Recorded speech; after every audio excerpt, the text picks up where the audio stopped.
Hi and welcome. So this time around I've got a new tool coming, and this was a grinder I bought many years ago when I was much younger, and it's lasted me a very long time, but the motor has finally started acting up.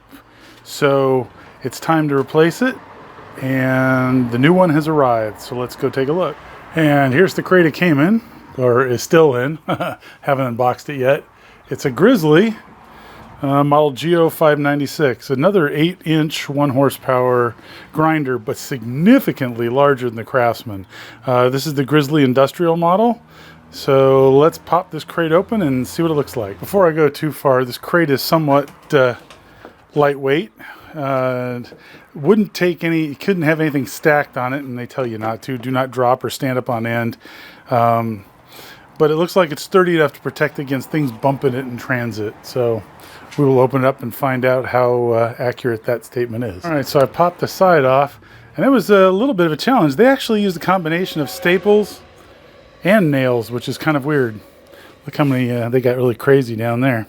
So it is on some stronger supports on the bottom. Looks like 2x3s or 2x2s. No, 2x3s, I guess, down low.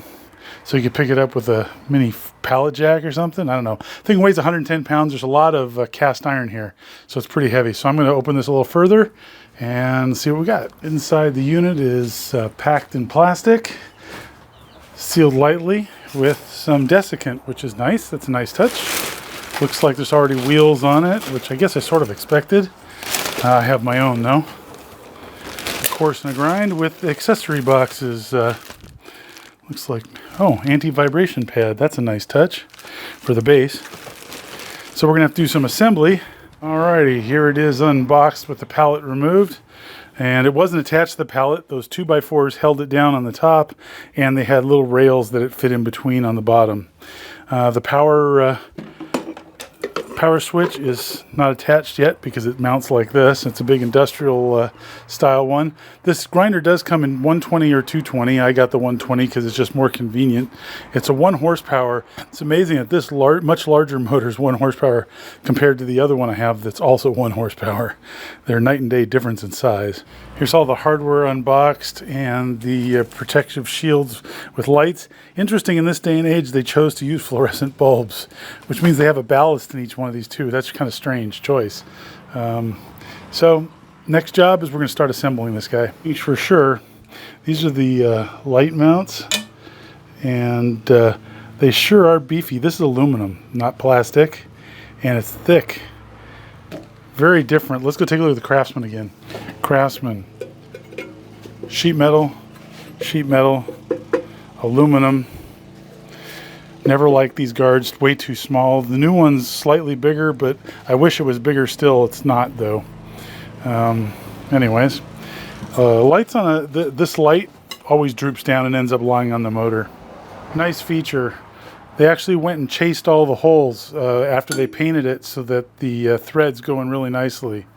The eye protection support is a really close fit, not too much wiggle at all, and they even put a flat spot on top to keep it oriented correctly.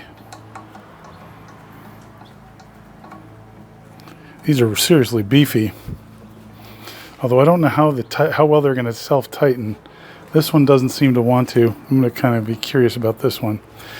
The nut spins on the end over here when you try and tighten it, like that, which means I'm probably going to need a wrench. They provide one with it.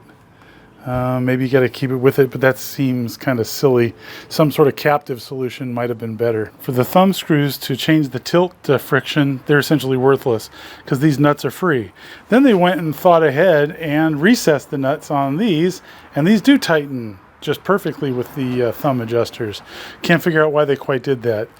They thought far enough ahead to use some strain relief for the wires, which I appreciate. Here's a huge negative, which caught me totally off guard, seeing how beefy everything else is. This is cast aluminum. Can you hear that? Plastic. Why not glass? Come on, seriously? Everything else is so nice. Came with some adjustable spark shields or debris shields that fit around the wheel here, as you can see, and you can adjust them. They've got split washers with them to provide a little vibration protection. I don't know, these things are going to be probably in the way I just guessed long term. We'll find out. Beefy L brackets on them, light gauge material for the pieces themselves. I also gave these two pieces, which I'm guessing are, if you don't have active dust collections, to shoot sparks and debris down towards the floor. Mounted the power box. Still have to run the wires from the two lights. Put on the water cup, which is cast iron. Seriously heavy duty. So the tool rests on these guys are pretty beefy. They used a Allen screw as a guide, then a locking nut with a lock washer, and these are cast iron. Totally caught me off guard. I thought they'd be aluminum or something. They're actually cast iron, really beefy. So very happy about that. I just wish they were a little bit bigger. A big platform would be really nice, I think. All right, so to do wire in the two lights, 2 screws on the front of this pulls the front of the box off. There's hot and neutral tucked underneath, black being hot, white being neutral. Just feed the wires in the grommets, no strain relief, unfortunately. In the back, there's screws, pre-crimped lugs on the ends of the grounds for each one of these lights, and I just attach them to the 2 available screws. Then I believe these guys are just going to be added to the wire nut complement here. Again, I wish there was some strain relief because I think that's not a particularly good design. If something yanks on these wires, it's going to be pulling, so that's not ideal. All right, so they left room over here on the side to tuck the wire nuts in after you're done, and that shouldn't be a problem, I'm thinking. And I'm just going to put the cover back on and we should be good to go. Although I am going to swap out both the grinding wheels because these are their stock ones and I prefer Norton and a Scotch-Brite. As a nice bonus, they included 4 bolts and washers and spring washers, split washers rather, and nuts to attach this guy wherever it's going to go. That's something you don't see every day. Alrighty, all done. So let's review the things I liked and disliked. Beefy design, very good. The lights and the eye protection is well done and kind of beefy, but plastic guards, don't like that. Those are going to potentially sparks hit them. That's not ideal. The tilt adjust on them is moronic. They've got a thumb screw, but you can't even get these things anywhere near tight enough without holding a wrench on the other side, and then the thumb screw's worthless. So that sucks. Should have done it with a captive nut like they did at top. That's very good. The bar adjust in and out is great. The tool rests, I wish they were larger, but they're cast iron, and that's excellent. They used really heavy-duty stamped piece to set the distance, and adjustable handles, which I really like. Don't need to get a wrench out like my Craftsman. The cast iron's really nice because it's beefy and will help produce vibration. The water pot is also cast iron. That's really nice. And they painted it, so it won't rust right off the bat, which is really nice as well. All right, let's fire this guy up. Let's start with the lights. There we go, 1 and 2. That's nice.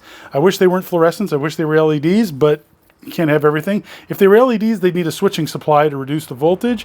So that's something that can fail. These have a ballast. That can fail, and the bulbs wear out over time. But hopefully, you don't leave the lights on this all the time, so it'll last quite a while. Now, the big finale. Let's fire this guy up. Very smooth, very quiet. So it came with, besides the mounting screws, it came with a foam pad to put under it to reduce vibration. But this thing has hardly any. It is really smooth and really quiet, much more so than the Craftsman. The Craftsman is something like a 3,400 RPM unit. This one's a 1750 and they're calling it 1,800 RPM. So it's much slower, which means I won't have the likelihood of burning tools as easily, or at least immediately, give you a little more time. Flip side, you don't take off material quite as quickly, but I think I like this better. So overall, I give this a huge thumbs up. The price was about 550 bucks. Freight is normally $99. I got $25 freight. So I am very pleased with this. The weight is about 120 pounds, so pretty darn heavy. Craftsman probably weighs 35, 40 pounds. Same 1 horsepower, supposedly. As an epilogue, I'm going to swap out the wheels. The cast iron wheel guards are cast iron and have lots of screws holding them. Very nice. Same with the inner portion of the wheel guard. I really respect that. That's a nice design. 1-inch arbor on this. My other Craftsman has a 5/8 inch arbor. So big difference. Really amazing. They have a wheel flange piece, and under that a piece of paper or cardboard to protect the wheel when you tighten it. So I'm going to swap out these wheels. By the way, before you put on any new wheel, you always do a ring test.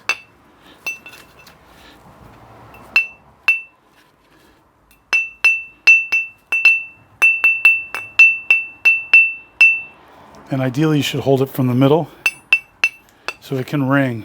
You're looking for imperfections in the wheel. Anyways, thanks for watching. Hope to see you next time.